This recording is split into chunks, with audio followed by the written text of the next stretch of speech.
The terrorists call themselves, they're the freedom fighters, they're the mujahideen. They're not. They hide behind Islam. They sell drugs. They kill innocent people. We're the mujahideen. We're the mujahideen. What that mean, nigga?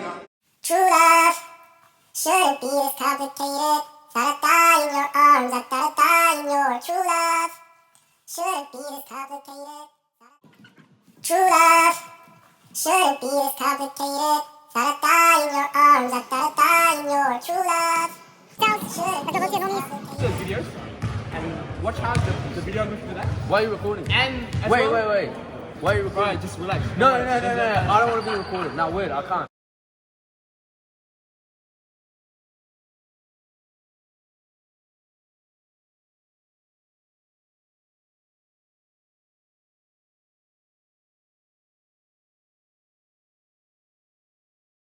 So, alright, this is the Sudan war debate.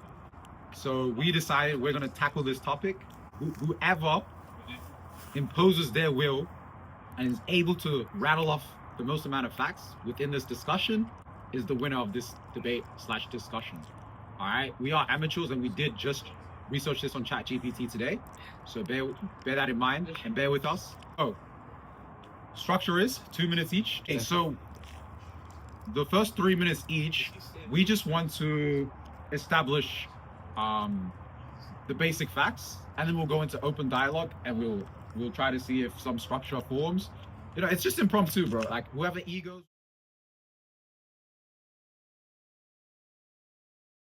Start from 1899. Yeah, okay, I'll start go. from 1899. Yeah, 1899. I go. All right, go. So previously, before 1899 was Sudan was controlled by Egypt and Britain, because Britain controlled Egypt, so it was de facto controlled by Egypt and Britain. So in 1899, the South had Byzantine influence. They were Christian. The North was Muslim. We're saying North and South, right? So in 1899, it was Egypt and Britain control. Okay, and that takes us into up until 1953.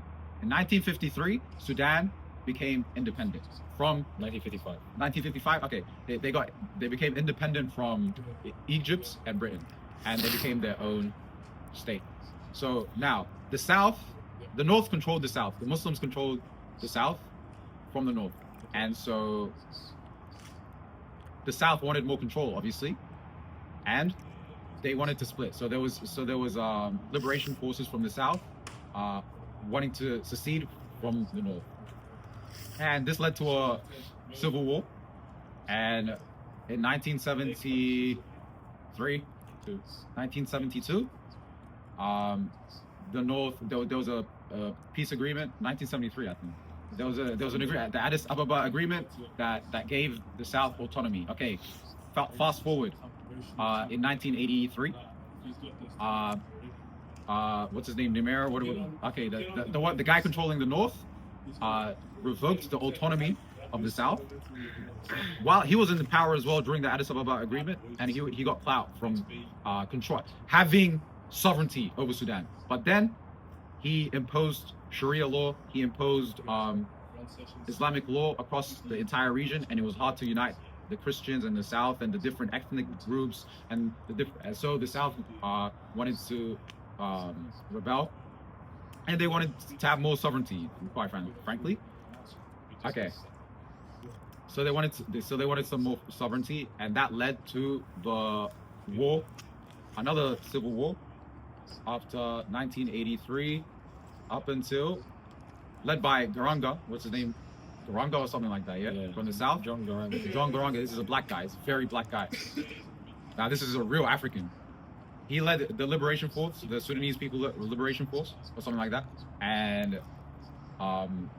until eventually they got independence, or until they got a treaty in 2005 that gave South Sudan some autonomy, but they shared resources largely, by and large, in 2005. That's a 2005 agreement brokered by the UN, a bunch of countries, and then after that, that led to 2011. After that dissolved, and that led to 2011. And in 2011, South Sudan became split from the north and became its own state. Okay. Now that's decent for 3 minutes. We're at 2011, roughly. If you want to clean stuff up, Play from stop. 11 to 19. 2011. You want to start from 2011. If you want to add anything in before that, you can quickly go. 11 to 19. Yeah, so yeah, basically after that, or just to recap a little bit, get my bearings here. Basically the SPLA. So once the SPLA, led by, like he was mentioning, John Garang, came after in 1983, where the power was held in Jaffa and Namira. And so now they're going together. So it's the SPLA and the North. So the SPLA is the essentially where a lot of the South Sudanese people came together, and that was the Liberation Party. Now, a good thing to note on this point as well is that there was, well, what are the international influences coming into play here, right? Because since the South is essentially the representation that we understand to be, democracy, they wanted essentially, more liberal values while Sharia law is being pushed. So under the guise of all of this Sharia law, and obviously, who's against that? False flag, America, right? So that's what now they're coming in and they're giving them pumping money through the SPLA and supporting that side of the movement. Okay, so we have now America pumping that. We have obviously the Northern Sudanese, and so that now that is going out to play. So fast forward, like you mentioned, it was the CPA, right? The CPA was in 2005 was the CPA. Now that from 1983 to 2005, North and South are going at it. So in 2005, the CPA comes in, and what the CPA does is it basically shifts a lot of the power from the North and gives some more rights to the South, right? Because in 1983, the South was basically they were not sovereign anymore. They didn't have their autonomy, and they didn't have their own way to move.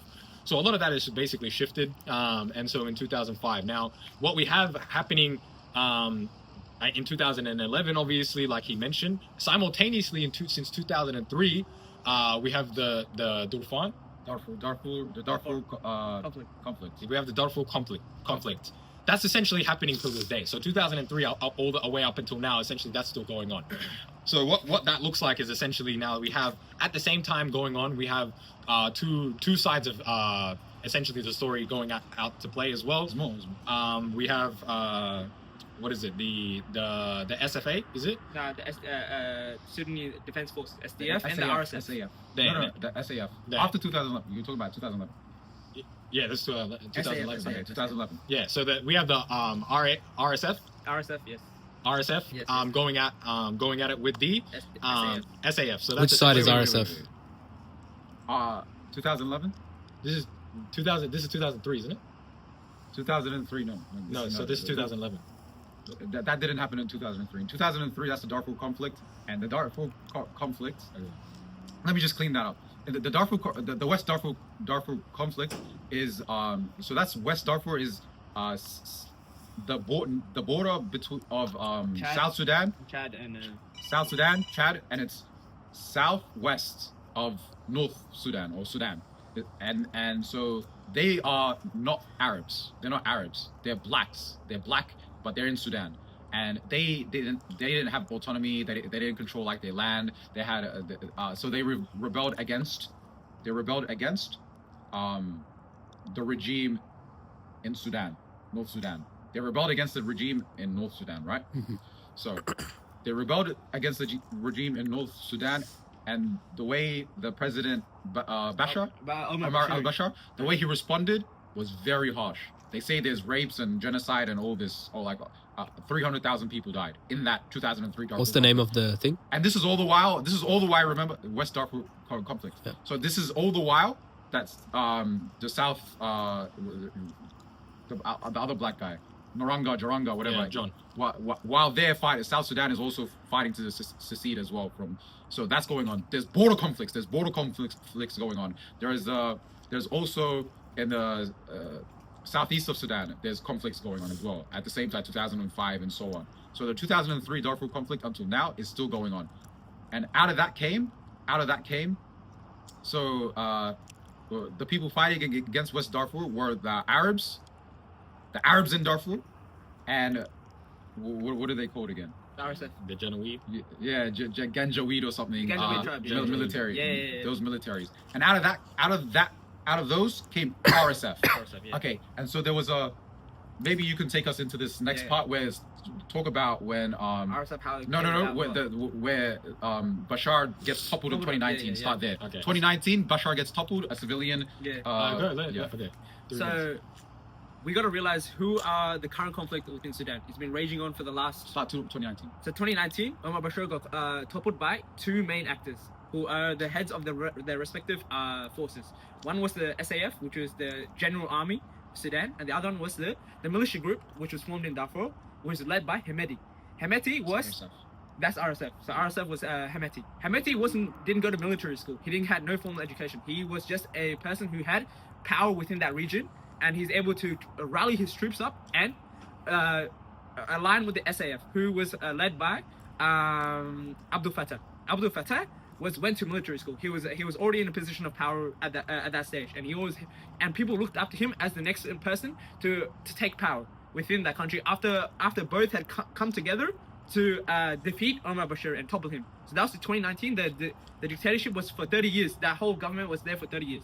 So they toppled that dictatorship down. They were relatively in coexistence, and they were relatively in peace for the last maybe 2 to 3 years. And RSF and Omar Bashir, SAF, they were relatively in peace. They were 2019, yeah. After it was 2019, the establishment of the military. They were together. Yeah. But it resulted in what the main factors of the Sudanese war in totality is about gold. Gold is the main reason why gold. Where's the gold? Well, right now, Darfur is where majority of the gold mines are, and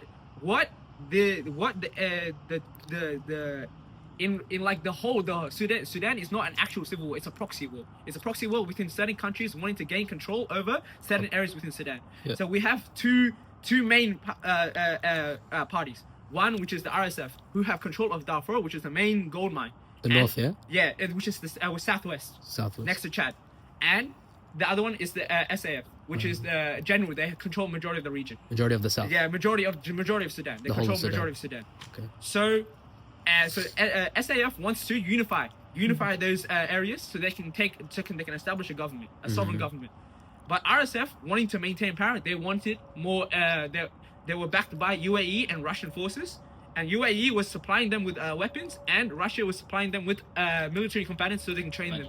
Allegedly, but there's The UN says there's evidence. there is evidence. So that Who's Russia backing again? Russia is backing the RSF. So RSF. this is a proxy war between Are they Saudi Muslims? Arabia. Is RSF Muslims? Or Everyone's Muslim. they're all Muslims. they're all Muslims now, okay. So Saudi Arabia is backing the SAF, and Turkey as well, and there's a few other countries coming together. And America is recently backing SAF. Yeah, okay, makes sense. So this is a proxy war between so who can get The gold in main Darfur. the main material from Sudan, which is gold. So Sudan has a lot of gold mines. So that's the end goal of this whole conflict. So then how did we get to this this disagreement between SAF and RSF? Okay.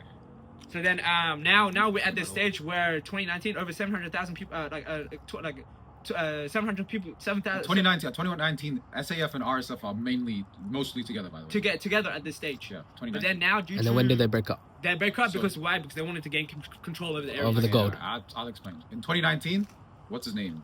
Gets toppled, right? Omar Bashir. Omar. And then a civilian government comes in. Yeah. The Up boy- until 2021. Yeah. Now, after 2021, that civilian government failed in 2023, and now there's a power struggle between RSF and SAF, which yes. Yeah. they were united, right? Together, Now yeah. there's a power struggle, and it's fueled by these proxies that are Russia, backing China. each side, and those are the interests. The gold. So- Obviously, the UAE wants to control the Red Sea as well.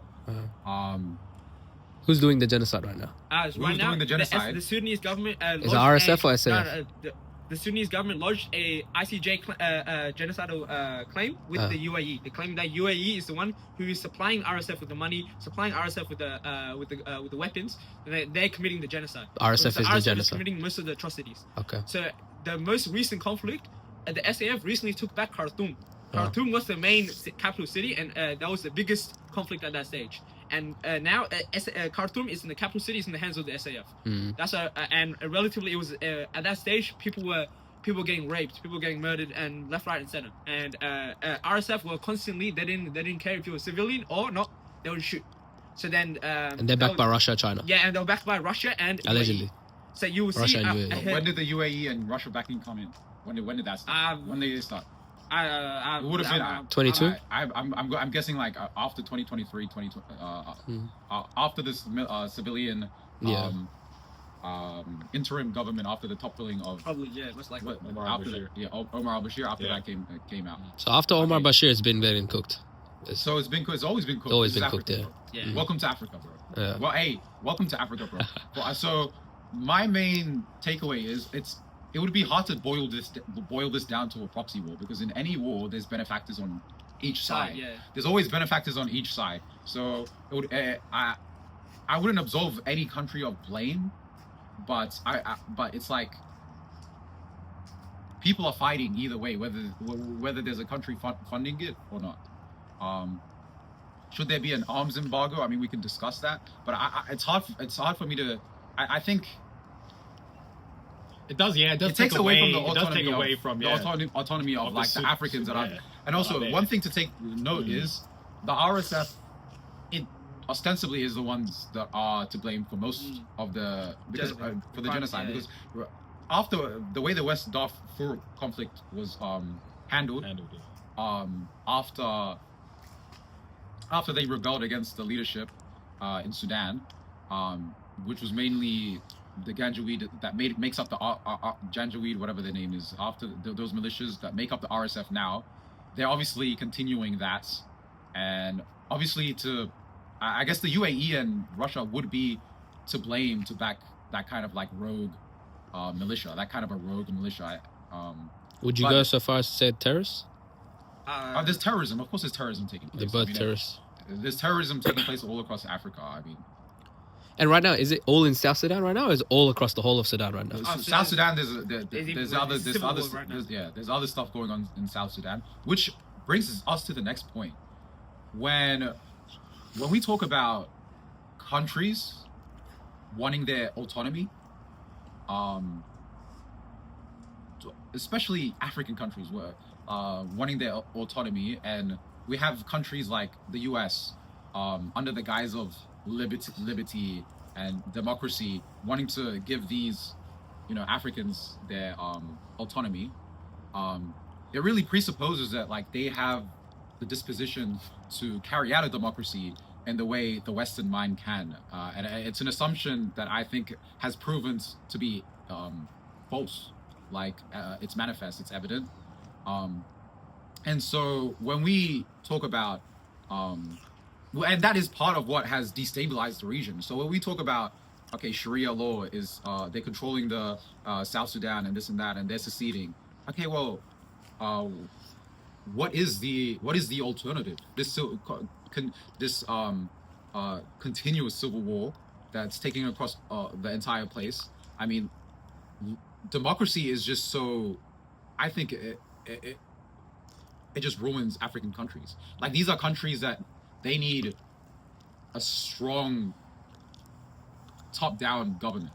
That's like, they need martial law. Yeah. Like, they need and they need to be demilitarized, and they need to have a central military, like something like Sharia law, that's really completely just subjugating them in a way that is their best interest, because that creates safety and security across the whole region. Because now let's look back to when Nimera had control in 1983 after the Addis Ababa agreement. And he was after that Addis Ababa agreement, and then there was a bit of peace there, and so de facto the South had some autonomy, but mostly the North was controlling the South in various ways. And even before that, Egypt and Britain was controlling the entire area. So in that period, that was the period the Nimera, he had clout. He was looked at as successful for having sovereignty over the whole area, and that's because there was only one state actor, and he was able to impose, he was able to expand his influence across the entire region and secure the borders and etc.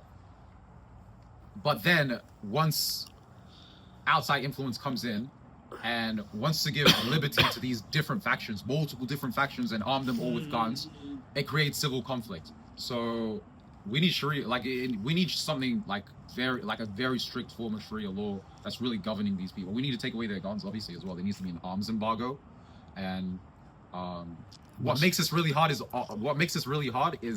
the amount of resources in the area, the gold, the Red Sea, the ports, who's controlling the ports, that and the what do you call it, the trade routes and stuff. trade routes and everything like that. If anybody wants to touch on anything. Yeah, as at the end of the day, it's resources. Like for example, UAE has the largest influx of outsourcing gold, but they don't have a single gold mine in their country. So it comes back, where are they getting their resources from? They're getting from Libya. So we're not talking about how Libya is a similar situation to Sudan. Chad is another situation similar to Sudan. So then we have all these proxy wars within. We have all these countries who are controlling these other African countries for their resources and creating major conflict. Where it needs to be, these countries need to be autonomized and they need to have independence and need to have sovereignty over their own resources. Yeah, but when you say country, what do you mean by country? These countries. For example, Like, what's a country? Because there's so many militias, there's so many state actors. Yeah, that is the question. Militias where and- borders need to be drawn. So how do borders need to be drawn? But if those borders are drawn, then they're gonna fight with its bordering neighbors. If for example, if the gold mines Is in the lie middle. on the other side of the border. So that's the thing. That's why I'm saying there needs to be one state actor that has sovereignty over the whole area, that can unite the people, that can rule the Christians and allow the Christians to rule themselves under their religion as well. And that can really speak to the people and unite them, even South Sudan, as maybe as Africans or something, that can speak to a greater, you know what I mean? A common ground. A common ground. Really bring a common under ground Islam, together. under Islam, because you know Always has why? to be under You know why? Islam. You know why it has to be? No, but even like secularly, you know why it has to be under Islam? Because look, if you look at the conflict in you know Ibrahim Traore, Yeah, Yeah. Burkina Faso. Burkina Faso, he was able to unite the people, right? But then he wasn't ruling by the laws of Islam. No, And then all these militias from Libya, this and that. Now 50% of it is like of his land has been taken over by like these ISIS types, not ISIS, but like by Islamic militias that say he's not ruling by the laws of Allah. حكم بغير ما أنزل الله. And so now they're easily able to. In Africa, it's so easy to take control. You just bribe the farmers in this area. They're gonna side with whoever's giving them the benefit. So it has to be under Islam, because if it's not under Islam, these militias are going to be mobilized by whoever, Saudi, who knows, like Libya, all these other people that are funding them, giving them weapons. So it needs to be under Islam, so it doesn't get couped and co-opted and taken over. And then under that Islamic banner, unite the Africans the way Ibrahim Traore did. Yeah. Unite them as Africans, as blacks or whatever. Speak to their desire to have a sovereign nation that's ruled fairly. And if we can get A the global community to recognize that and recognize this fact, then there might be a pathway to stability across Africa. Yeah. And what what the global community needs to understand is that they're dealing with blacks. Like, Well, it's Africa. It's a different mind. It's a different mind. It's a different mind. It's a It's like different. the point that you were making that one day about how like sticking to like time and all this whole structure that we live in and things like that, and how we're just not built for this sort of a society where, you know, you have to be here at this time and this is how these The things African are. mind works different. It doesn't It doesn't respect the democracy because it knows it's not real. I mean, it's That's not a framework, the fundamental assumption that's holding up a democracy. You know, Thomas Rousseau talks about the social contract. It's not material; it's immaterial. So the African mind can't necessarily grasp it. So they know it's up for grabs. Like, for example, in America, they have a democracy, but what the people in America don't understand that if it was all Africans in America, that they would understand is that they could just take over the government. Like, there's what's holding them up isn't. That was never off the table. You know, what's holding them up isn't something as strong as it seems. Obviously, actually, really, it is because they have a very strong military. But you get the honest, you get the gist. Obviously, Like, and that's why African Americans, even in that country, are. African Americans. 13%, 50%, 13%, 50%. Despite. Hey, it is what it is. So, any final closing thoughts, everybody? So we pray for Sudan. We pray for Sudan. Inshallah, We pray for Sudan. It's hard. It's hard it's to. hard to point fingers. It's hard to really get it's hard down to- to like what you know. how to. There's actually we only studied today as well. Yeah, we only studied Bear- today. bear that in mind. But it's really hard to take out like, for example, like okay, Who's right, who's Palestine. I mean, it's just like, come on, like we don't even need to have a The conversation. Somalia thing is that And that's easier even- to that's- research. that's even easier. Like the worse. thing That's is, even these guys never agree. There's obviously ethnic, there's resource, there's religion, land, and land. from the beginning, obviously, Outside state because acts, thing and state- thing is were controlling it from the beginning, Egypt and Britain. Britain. And then how do you transition from being colonized and then ease into then what happens after? Because I mean, at the end of the day, it's sort of similar thing that happened in Israel Palestine. I mean, it was England was there, and then they Ottomans were- the Ottomans as well. They pull out. Okay, what's going to happen now? And then one thing led to another in whatever war thing after thing after thing. So it's about doing that transition. So I mean, we can take the argument from a lot of the. But if you unite them, wouldn't they go against? Take the argument from a lot of the liberals and say everything is because of the colonizers. We can go, It's- but it's even then it's, you know. But if you united the whole of Once Sudan, they get out, and. Huh? It's if not you about- united the whole I of wouldn't Sudan. blame colonizers for anything, honestly. I'm not blaming them. I'm saying that I can see where that sort of Yeah, mindset that's sort of it. comes into play. Fraser was Uh, referencing how colonized never existed. Like, Sudan would have been. Oh, No. Sudan would have No, always been man. like that, but it's just Yeah. the transit. Obviously, what So that transition common looks difference. like. The transition led to that conflict and led to. No, but the conflict. Well, I'm saying, how about if they were never there to begin with? Then they would have already been fighting. always- Nah, They it already would have been. It would have been less. By the way, Would've been- you know modern day borders was only like after like what World War II, yeah. right? So, what was what before World War II? And So- then It was just just- right after World War II. Well, you know what? You want to know what was before that? Yeah, tell us. Well, before. Like, let's just wrap it up. Let's wrap it up. Yeah. Let's wrap it up. Wrap it so, up. So that- final that- thoughts? Final thoughts. We pray for Sudan, inshallah. pray for Sudan. And inshallah, I would We'll put a pray- link. I In think- the, yeah, we'll put put a a link- link in the comments to donate. And we encourage everyone to study, The you know, Sunni global conflicts and just everything in general. Because like before the 20 maybe 15 minutes I looked at this thing, I was like, what even is Sudan before this? Everyone's pray for Sudan, but what's Sudan, bro? Yeah, what's bro. going on? We don't know what We don't know Sudan what's going on. is, bro. It takes like 10 minutes to just find out what's happening and just get your bearings on like geopolitics. Anything, any information. ChatGPT. Guys, damn. get I mean, Democratization of obviously information. This is such an amateur and rudimentary sort of discussion, but you can see where I think the pieces start to build together. So do your research, find out about things. You know, be awake, because what's the point in, you know, what are we here for if we're not going to be up to date on what the hell's going on? Especially Inshallah, next especially topic we amongst can, the we Ummah, can discuss inshallah. Burma and Myanmar. Inshallah, next week. All right, thanks, We guys. guys plenty. Everybody, thanks for watching. Peace. Salaam alaikum. Like so. Right? True love shouldn't be this complicated. Thought I'd die in your arms, I thought I'd die in your true love. Shouldn't be this complicated. Thought I'd die in your arms, I thought I'd die. I'm no عالم. I'm a scumbag, bro. والله I'm a waste man.